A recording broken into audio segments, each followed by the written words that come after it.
আজকে মানিকবাবু কি তেলে বেঁচে নাকি? মানিকবাবু মালপোয়া নিয়ে এসছে, সবাই খাচ্ছে এই মালপোয়া। হ্যাঁ, আমারটা এখনো পাইনি অবশ্য। আরও এইটা খুলে দেখান। এটা হচ্ছে এই নিমকি, মানিকবাবু নিয়ে এসছে। তারপরে বিস্কিট এনেছে কে? আপনি?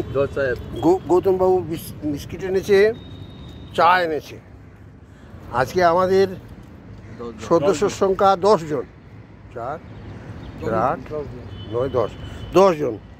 হ্যাঁ, একজন শুধু আসেনি আমাদের, মানে সঞ্জিতদা। সঞ্জিতদা যেদিনে আসে সেদিনে হাতে সঞ্জিতদার আসবে না।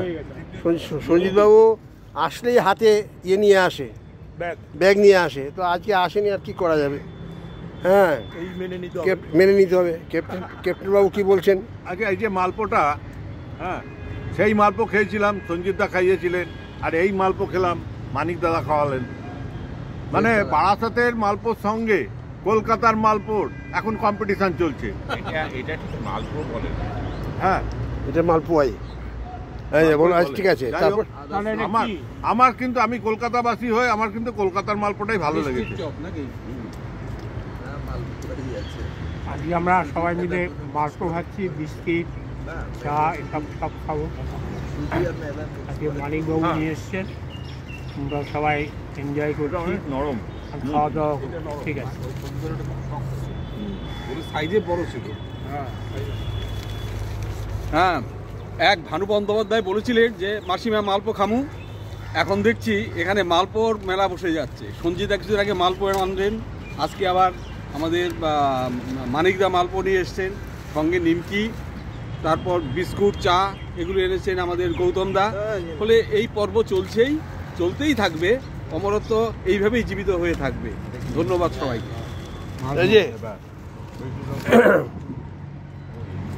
মানিকবাবুর, মানিকের মানে মেয়ের পরীক্ষা চলছে, তারপরেও ও যে মাঝে মাঝে এখানে আসতে খুব ভালো লাগছে।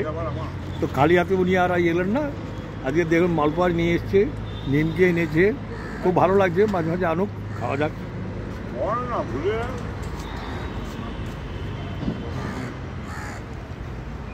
এই যে কনকবাবু বলুন কিছু। দারুণ খাবার, একে অপরে সবাই মিলে আনছে। যা এনেছেন বিস্কুট, চা, মানিক এনেছে মালপো, নিমকি, কোনটা খাবো ভেবে পাচ্ছি না। খাওয়া দরকার। এই যে আমি মানে দেখছি যে সবাই খাওয়াতে ব্যস্ত, আমার ভাগটা চলে যাবে, তার জন্য আমি এই ইয়েটা বন্ধ করছি এখন।